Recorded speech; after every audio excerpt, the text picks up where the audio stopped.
several messages we want to convey, and one message that I want to convey to all of you is that you don't have to, all of us suffer from trauma, right? And it's okay. And sometimes you think, oh no, I'm just a stressed woman, I'm in a male-dominated field, it's a stressful job, I have a family or children. All that can accumulate to trauma that can affect us, and it's up to us to take care of ourselves and be honest with ourselves and seek that help and help one another. So, Dr. LaBeouf, if you mind introducing yourself, and we'll get started. Well, thank you very much for having me. I'm a physician, so I'm an anesthesiologist. Typically, people like me don't get stroke, people like myself. So I'm also a pain physician, so I'm not a psychiatrist. So I don't want to be a psychiatrist. And I'll get the reasons. My mother was a physician, and she got something she was medical for second degree years. So my father came back severe PTSD from World War II. He gave it to my mother and me, and I actually climbed up with the life. That gave me a lot of impetus to reach the trauma and what it does in the brain, especially considering I have my mom. So it's interesting. So I was able to come up with odd science. It's very rare you get to come up with your own science in medicine. But there is a procedure called stellate law. It's done since 1926. It's basically a way to numb out fight or flight nervous system. Straightforward, I've been doing it for years. First time I did it in 87. So in 2006, I figured out it would work with PTSD. And since then, it's replicated a number of military institutions, not as much as civilian institutions. It's still a weird concept for a lot of physicians. And regular people are used to taking pills. Right? The pills suck. Pills kill. So I'm not a fan of pills. I'll tell you that right now. I like to get as many people off pills as possible. So people say PTSD is invisible, which is very common in the video. So my answer to that is it's invisible if you have your own scanner. So what I mean by that is if you use a functional MRI, it's a very specific way to look how the brain works. You can actually see PTSD. You can actually, people have done a PET scanner, is another one of those PET scanners. So there was a study done in Long Beach, California, we did the blood. You can reverse PTSD changes in someone's brain every day. You can actually see it. So the whole concept to me is, number one, if you think of PTSD as a real condition, that will help you actually get treated. Because a lot of times, we all second guess ourselves. Women do much more than men. That's how God built us. My wife's an amazing woman. Second guess yourself all the time. Why? It's innate, right? The other difference between men and women is that if a man and a woman has the same type of trauma, the sexual trauma, military trauma, whatever, women develop PTSD at quite a rate compared to men. People don't think about it because they think it's only military guys get it. It's all contrary. It doesn't matter what the trauma is. Being bullied, being attacked, being military action, being scared, being sexually, whatever. Nowadays, who knows what that is? All leads to trauma. But the difference is, all of that is the same in the brain. The brain does not care about your head. I was giving a speech in Pritzker's military museum, and this older gentleman got up and said, "Are you saying that a rape trauma is the same as my trauma? I got one of his man." I said, "Yes." Are you telling me that when a woman is tied up and raped for 10 years straight, her trauma is less than yours? Is that really where you want to go with this discussion? He wasn't sure.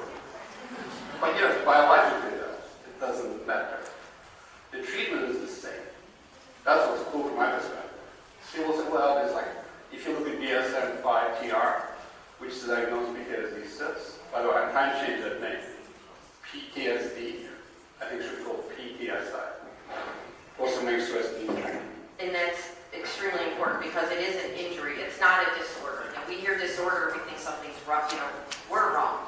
This is an injury that occurred to us, and that's what we need to get. We need to change that to keep this conversation going to erase that stigma. So one thing you can do, if you go to my website, itsbtsi.com,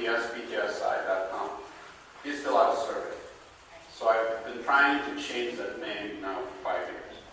So I'm following other people's footsteps. A four-star journalist, General Shirelli, went to BSF and said, change the name. My guys are killing themselves. That's not good. He was in charge of suicide prevention. Guess what they said? Not good. But why? There's no science behind it. Just an opinion. What's a stupid opinion? Because people die. That's no weight at all. So the point is, and the last thing I'll kind of start the ball rolling with, if it's a biological condition, you should be able to replicate an animal model. That's kind of science, right? So you think, all right, so what's PTSD in the dog? So I treated the dog with PTSD. So this young man crashed under the car and got hurt. So before he was being trained to be a service dog, after that he became aggressive and very submissive. He would shoot himself out of medical cages. So we did the cell ganglion block and the symptoms went away. So the point is, sympathetic system, fight or flight system, is the same in all mammals. But people don't think about that. Like, oh, I got animal food. Or my other favorite test, which is kind of brutal, but in South Korea, they did an experiment where they took rats. And the way you give PTSD to rats, you waterboard them. Pretty close to death. You push them out of the tank. Half of them got stellate, otherwise they put them back in the tank. The ones who did not have stellates sank. The ones who kept the stellates swam up. Because they get mobilized. It's neurotoxicity. So the point is that biological, physiological condition can be diagnosed and treated biologically, physiologically. So if you look at that perspective, I think it's much easier to do that. Because typical PTSD treatment, the gold standard is the VA. It's pharmaceuticals and psychotherapy. So if you look at Dr. Hogue's write-up, who's a colonel in Walter Reed, he said efficacy of gold standard therapy currently is 40%, 40. Placebo is about 32%. Not saying much. If you think about it, that's a pretty low ceiling. Because, all of those, I assume, considering it's primarily women audience, so chance of quarter of you having PTSD in this room is about 100%.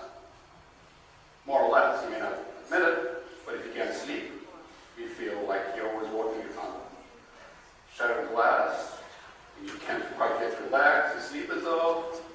That's PTSD. It depends how severe it is. Obviously, you're all functional, you're able to get here.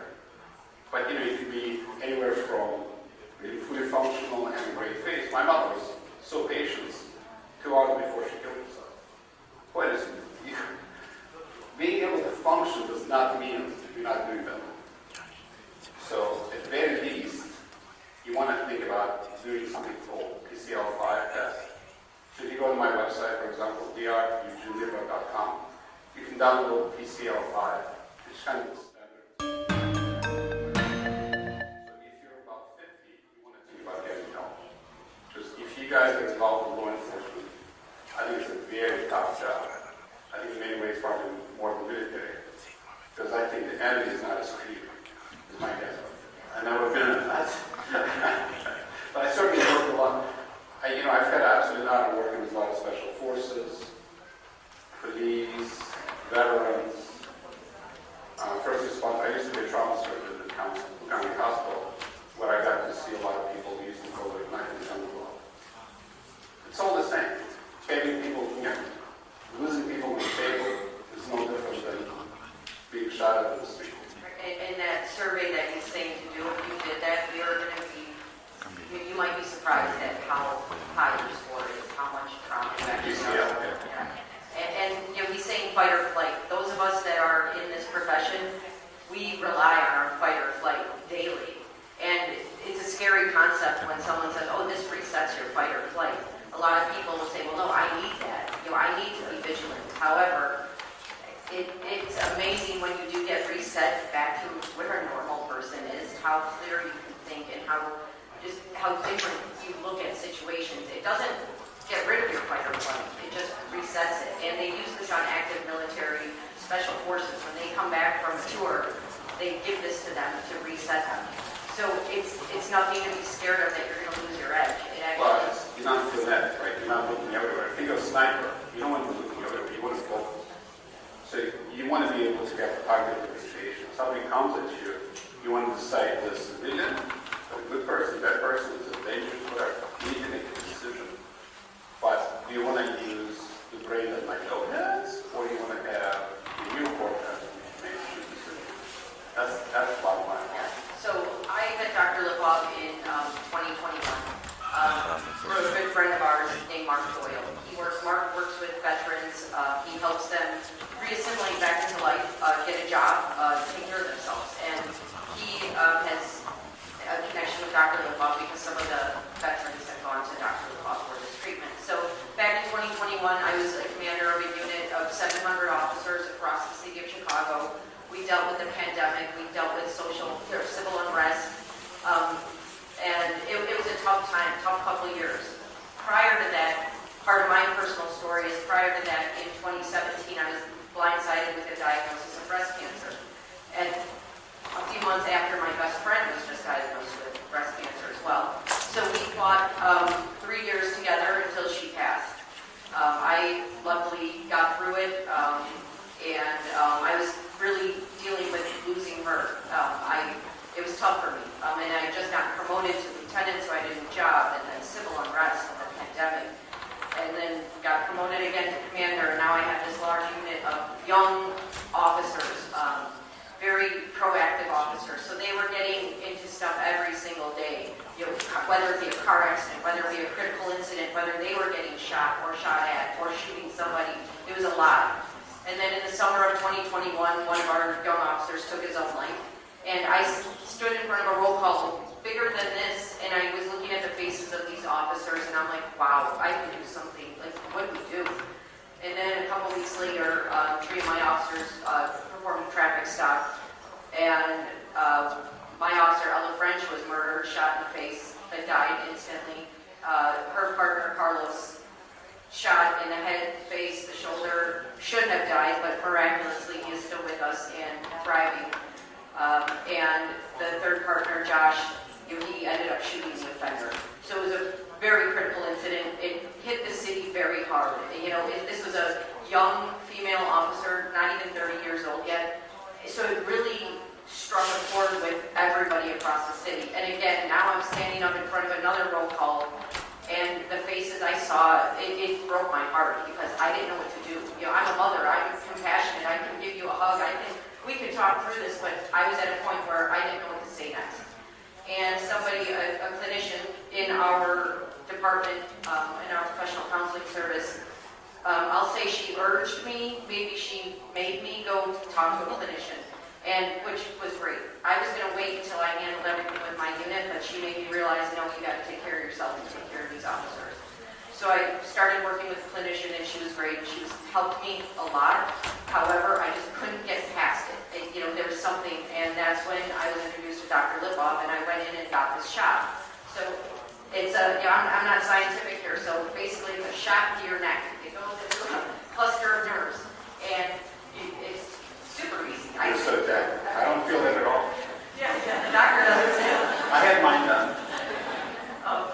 So I went in and got this shot. My best friend, Erin, she's here, Sergeant Lawson, she takes me, and we're there in the morning, there for a couple hours. I'm driving home and looking out the window, and I'm looking at the buildings of this beautiful city that it's like it was the first time I saw these buildings, and they were colorful. The sun was shining. There was no gray cloud. This weight was lifted off my shoulders, and I had not had this sense of calm in years, since well before cancer. Were you able to take a deeper breath, you think? Yes. Very calm. Just simple things like that, where yes, I remember taking that breath, and it was actually like a cleansing breath. It wasn't just breathing to survive, and it really changed my life.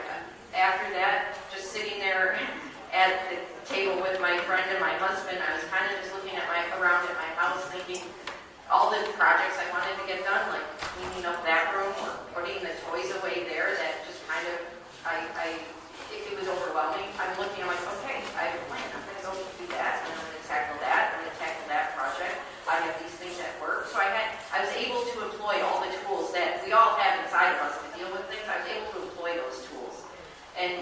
it changed my life, changed my family's life. And I think it's important, we're here to talk about this because it's important to know that there are these alternative treatments out there to help us. There are resources across the world.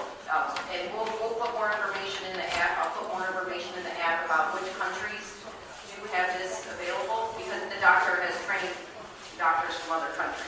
So we can talk about that. So I was born in Ukraine, so I'm sure we all know what's going on in Ukraine currently. So I was able to connect to a doctor in Ukraine. Actually, she runs 2 hospitals in Kiev. So it's kind of interesting. So then, so I trained her to, I did her treatment. So she came back and she did her boyfriend's treatment. And his doctor went away. It's kind of interesting. So he's part of the intelligence community in Kiev.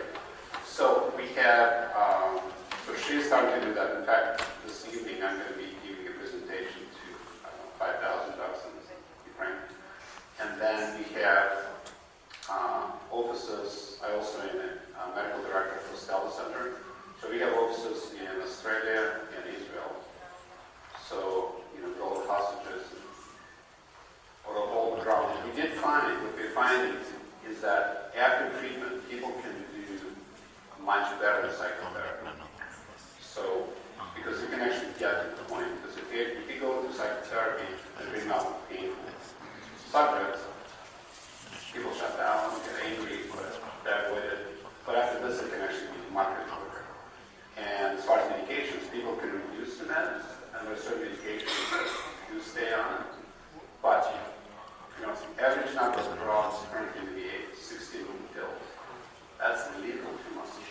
This one causes this one causes that, and it has some side effect we need to deal with this drug. It's insignificant. So, I think it's been an amazing trip. I've also had the opportunity to treat people in Englewood. I used to be chief medical officer for a non-profit there.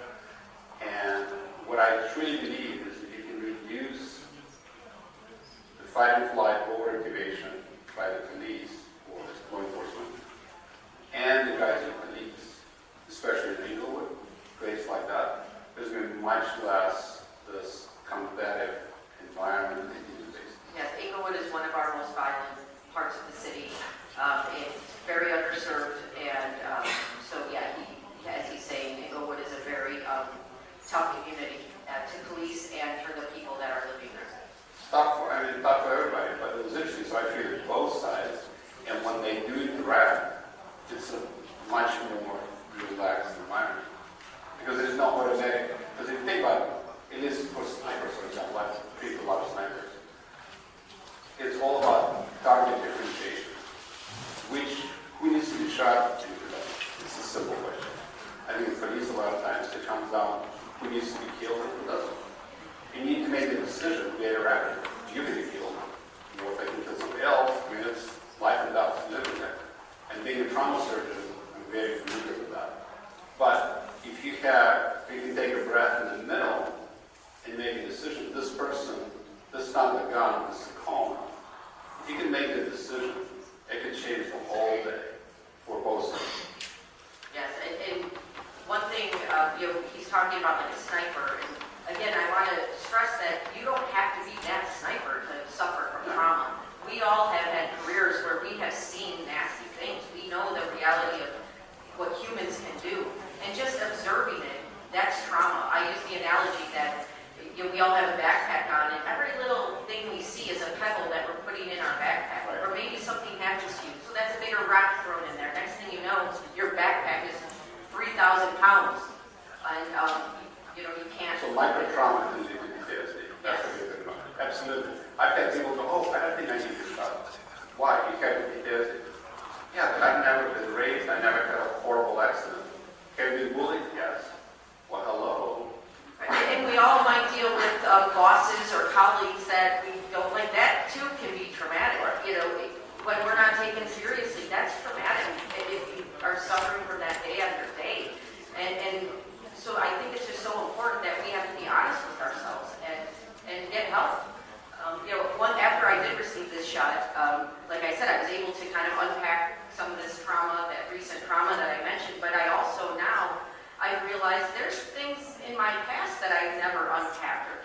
credit to affecting me, and I don't know if it's because of this shot really opening me up to looking at myself, but I'm a healthier person because of it all around. Well, because what it does, think about it. So there are two types of memories. There is amygdala, which controls emotional memory, and there's hippocampus controls regular memory, called regular memory. So if you have access to that amygdala, you can actually calm it down instead of, because if you think about it, a lot of things you don't remember has been suppressed. If you get access to a number of people who treat for about 10 to 15 minutes, they become very emotional because they can get access to emotion. I'll give my favorite example. So this guy was a VA person who was in Vietnam at 18 years old. So I trained him until 72. So I did block on him. He goes to recovery. He's crying like a baby for an hour. I was like, I broke the 72-year-old guy. He's crying. I said, what's going on? He said, I have not felt an emotion since 18 years old. So the point is, if you can get access to your emotions, emotions are not bad. I think what makes us human is you want emotions, but you don't want to always have negative emotions. Right? So I think that's the key. And body protects itself the best. It knows how to do it. So when you're suppressing everything, everything's fine, you can only shove so much under. It's going to come up with it. Is it going to be cancer? Is it going to be heart attack? Is it going to be bleeding out on somebody? Until you're not like calm and cool with yourself, it ain't going to be pretty. And alcohol, one of the things I talk about, alcohol abuse and police and veterans is significant, as we know. So it's interesting about that. The way I usually describe it is, all you interact with alcohol, you're just trying to take the troubles for a swim. You're going to come back. It's just temporary. It's not going to fix anything. So I took care of a lieutenant who was a SEAL. So he was drinking a liter of gin a day for 10 years. Right? Significant amount. I don't know how he's still alive. Anyway, we did the block. He stopped drinking the next day. He did not drink for the last 5 years as far as I know. But think about why that is. Potentially, he never had withdrawals, which is a different story, like DTs. Anyway, we've seen DTs that ain't pretty. But he didn't have those DTs. But what's interesting, if you think about it, if you can stop, alcohol is a symptom, it's not the disease itself. So if you look at it, you can have compassion for yourself and others. So it's like, well, stop drinking, stop drinking. If you can only explain something, drinking is bad for me. It'll take so much trouble. It's obvious, but people don't do it. Why do they do it? Because it's only time. I've talked to a lot of people who are heavy drinkers, like this guy. This is one time in a day, 10, 15 minutes, I feel calm and good. It's going to kill your liver, it's going to pickle your brain, doesn't matter. I need that one time during the day to feel good. So if you look at it from that perspective, they're not sick people in the head. It's a symptom. We should have compassion. And they can actually do something about it. Like 12 steps, it's nothing, I'm not dissing them. But the point is, there's a larger problem. Fix the physiology, fix the leg, and you can run. But say, keep riding the leg, what's that? Okay, it's not going to work so good. Yeah, so since I received the shot in August or September of 2021, I was sharing it with my officers, talking about it, and since then, would you say about 40 officers from the department, between about 30 or so, have gotten this procedure? Don't forget the firefighters. Yeah, and firefighters as well, but it's changed their lives. I get calls from them, and one that sticks out is this officer received the shot. He has 2 small children. He was suffering. He was ready. He told us all. He's like, I'm ready to die. I'm good. I'm good. I'm good. My family will be okay. There's plenty of insurance money. I'm good. So he gets the shot, and it was around Christmas time, I think, and I followed up with him, and I don't know, I don't know this person personally, but I follow up with him, and he says, oh my gosh, I said, any side effects, are you good? And he's like, I thought I had a reaction to it, my jaw was hurting, and then he called the doctor, and the doctor's like, well, you've been smiling. So his smiling muscles were sore because he hadn't smiled in so long, and something simple like that, he could look at his pictures on his phone and see, like, from 4 months ago, him with his kids, versus now, and he's smiling and present, and it's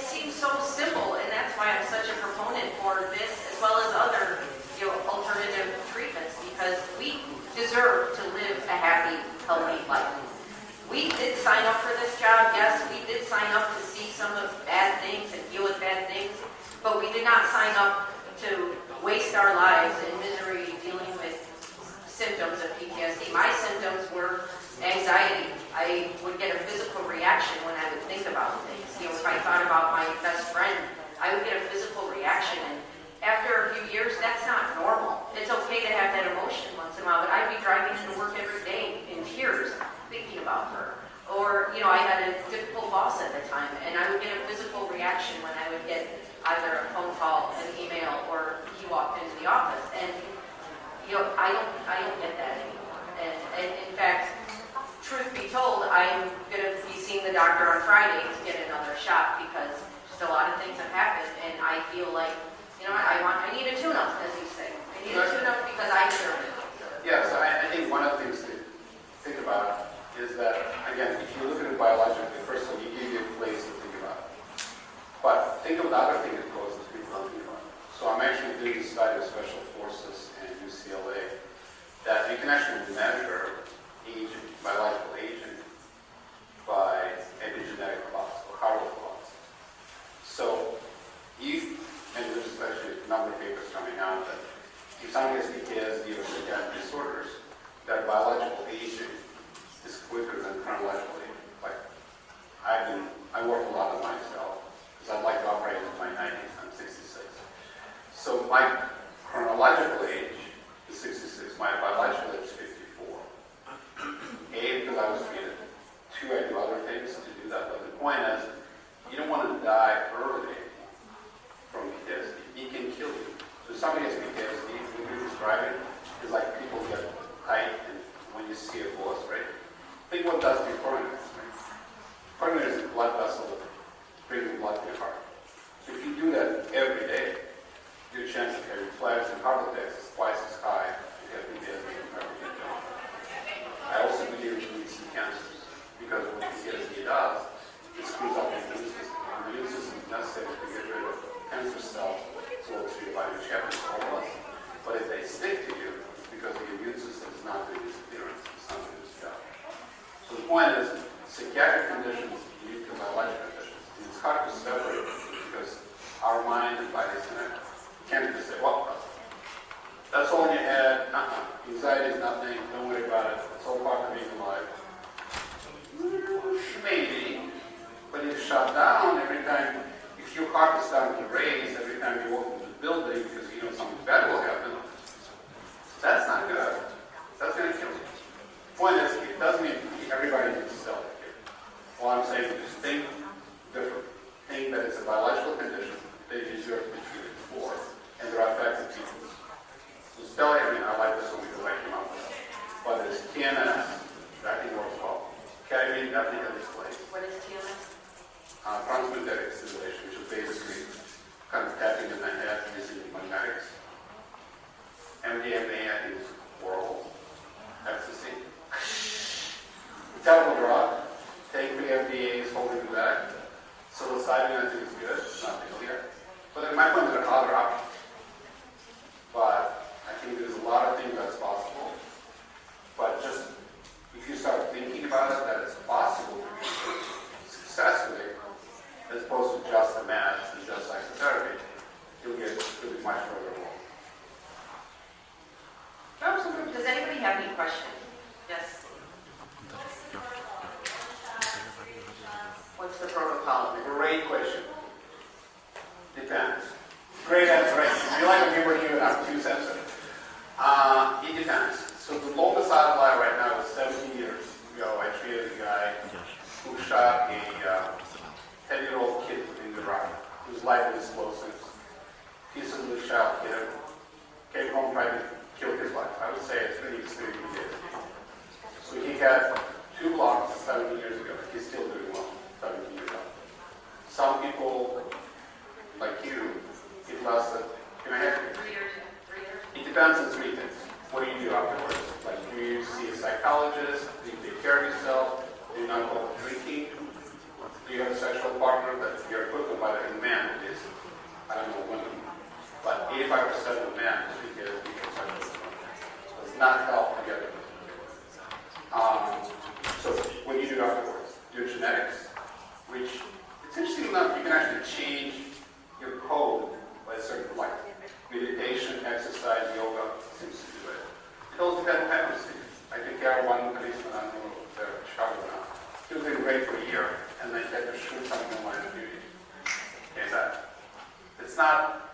we're not burning any nerves, we're not getting rid of any nerves.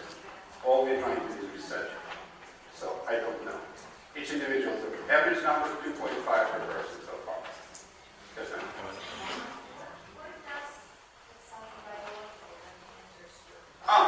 Great question. The question was, what does it actually do to the body? When you were asking, let me rephrase the question if you don't mind. The question was, how does it work? What does it actually do to you? And what are the possible risks? Fair? Long-term effect and risk. Okay, so the first delegating block was done in 1926. When I was giving a speech in front of Congress, I said, one of the great things about what we do, it's not going to grow at pace. There's no surprises coming down the pipe. This block has been done a long time. We're using bupivacaine. Bupivacaine is a drug. Those of you who got epidurals for childbirth, that's what was used. The drug is old. It's been used since 1970. It's old and safe. So studying this block, there's only one big study seeing how safe it is. So this was done in 1992 in Germany. This is before X-ray or ultrasound. I use ultrasound to make it safer. So they did 45,000 blocks. Good number. Nobody died. They had 11 people who had seizures and 12 people who had pneumothorax, which is abnormal. So the chances are actually much lower now. I personally haven't had it. I've done 5,000, so bigger numbers. But go a little bit higher up than that, it makes it safe for me. I use ultrasound so I can see where the blood vessels are. So that's the risks. And there's also 1 out of 100,000 probably chance of infections. Compared to risk of PTSD and suicide, I think that's a simple decision. So the current theory of why it works. So for those of you who are interested in micro-medical stuff, it's all on my website. I published it in 2009. So what happens is when somebody has trauma, whatever trauma it is, doesn't matter, it produces something called NGF, neurogrowth factor. It's neurotrophin, meaning when it hits certain nerves, it makes it grow. So fight and flight nerves are particularly sensitive to that. So trauma occurs, NGF gets produced in the brain, it goes down to stellate gateway. That leads to fight and flight nerves in the brain sprouting. So instead of 5, now you have 10. Each one of those nerves produces norepinephrine. Norepinephrine is like adrenaline. So if you take fluid around the brain in a soldier's PTSD, which has been done in the human model, norepinephrine level is twice as high. That's what makes you wrapped up. So if, let's say you're in front of the bus, also what hits you, you're like, wrapped up, you can't see, that's norepinephrine. So if it's always like that, that's PTSD. So as long as those extra nerves are still there, you have too much norepinephrine. When you do the block, it turns off the NGF, which maintains this, and takes it away. So it works 2 ways. Number 1, it blocks the nerves at lasts about 8 hours. So a lot of people, like yourself, can take a deep breath, chill, and a lot of times the dew is gone. I hate dew. You feel like something bad is going to happen. Right? And then the secondary effect, which takes 3 to 10 days, is used instead of 10, that's like 5. So you're better than normal. So the point is, if you continue to have more stress, it's going to keep growing back. And it depends on each individual how fast they grow back. Certain people, it's like this. We have a failure rate of 15-20%. But most people, it seems to have a problem with that. And that's your question. And from the patient's perspective, this is how it goes. You get there, you get prepped, and you can either choose to go under twilight anesthesia or local anesthetic. And I opted for local anesthetic, so I was laying there, they numbed my neck. I was looking to the side, kind of awkwardly. Next thing you know, you hear the doctor say, okay, you might just feel a little pressure, and you kind of hear this boom, like in your neck, and I'm like, okay, that's cool. He does the ultrasound so you can see like where it's going. You know that he's not going to like hit your jugular. And then he tells you something funny like, okay, that wasn't bad, right? Let me I didn't feel anything. That's Oh. what I was saying. Yeah. So another one goes in, and you sit there and for a little, a couple minutes, whatever, so you're all good, and then you sit up and your eye starts to droop a little because they hit some nerves, so you kind of look like this. Can I describe that better? I like the description. I think my description's good. It's scary. You think they're giving you a throat. Two things. The reason the whole church I had, it moves us right out of the water. Anything that's all saving, we stay away from it. To be honest. But as far as this culture, we should describe it so beautifully. It's called Porter syndrome. That means the fight and flight nerves are going to sleep. So it'll be eyeball. The pupil gets smaller, so normal, and eye gets red. In fact, if that doesn't happen sometimes. So I haven't, probably once a year, I take people back. And that only lasts, 8 hours. yeah, I mean, it's not It's bad. nice to do. Thank you. Yeah, and then you sit there, you have a little apple juice, and then you're on your way. So I mean, a few hours from beginning to end, it's really easy.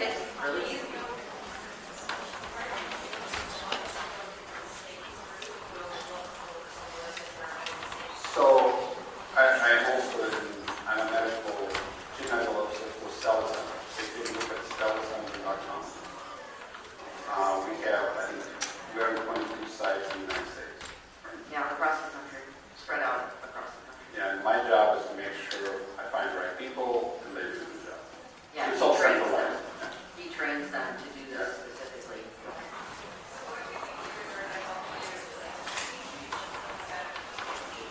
So two things, depends how much you want to get involved.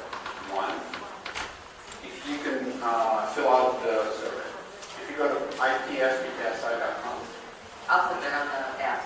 And then two, if you want to write letters to the Senate and the Congress of the United States. So both of them have directly invited veterans. I would like to go in front of everybody and bring the EPA so we can discuss it. Because that just seems like in Canada, by the way, in that sense, you guys are way ahead. Use the term PKSI. And I think it's important, just us in our day-to-day lives and in our work, to keep that conversation going, to make people realize this is an injury, it's not a disorder, you know, so. That's real. It's biological. We need to erase the stigma, and we have to start with each other, and being willing to talk about it. Question? Yes?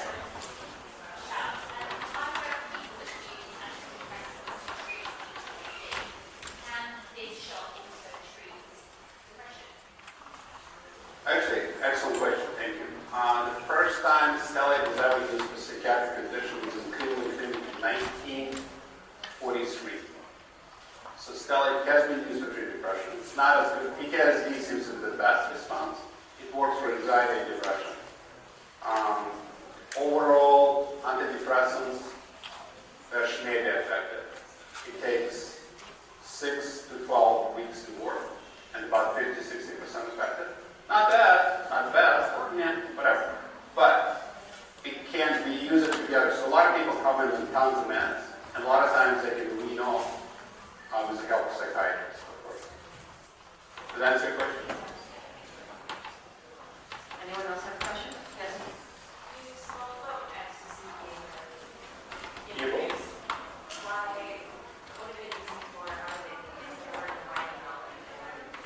Kills people, number one. Kind of bad, I think. Number two, people forget the history. If you forget the history, you're going to feel, right? So in the 70s, ecstasy was used as a clinical drug. It was edited out of drug. It's supposed to achieve family togetherness and produce oxytocin. It's great. The problem is it's addictive. From the 70s, they started using it, and then started using it lots. Let me just give you an example of what it does to your body. It's basically a therapy. And then, so in New York, some genius guy in the bar decided to give away ecstasy to people. But the way he's going to make money, he would charge $100 for a bottle of water. Because your temperature starts to go up. People are drinking out of toilets for very tired. That is not a good drug. And it takes 2 therapists. The original protocol was 2 therapists and like 2 days or 8 hours per day therapy. It's very intense. Plus, in the genius study they did, there was sexual abuse of the subject by the guys who were treating it. Well, that's considered bad form, I know. Still, I don't. So no, I think the point is